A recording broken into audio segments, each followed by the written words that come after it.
ինքը երաշխավորում է, որ 300,000 ադրբեջանցի չեն գալու։ Ինչով է երաշխավորում։ Թող երդվի Ալիևի Ազիզ Արևով, որ ինքը երաշխավորում է։ Նույնիսկ համաձայն եմ, թող Սաֆարովի Ազիզ Արևով երդվի, որ ինքը երաշխավորում է։ Ինչով է երաշխավորում։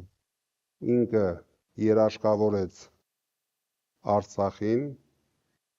եւ տեսանք ինչ եղավ Արցախի հետ։ Դուք հիշում եք, գոռգոռաց Արցախի հրապարակում եւ հետո շատ համեստ ձևով հրաժարվեց Արցախից։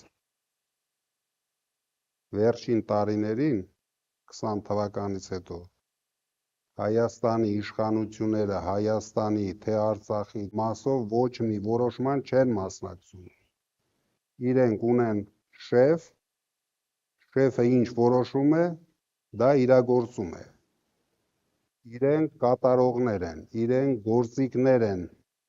մեր երկիրը, մեր պետությունը հայաթափելու գործիքներ են։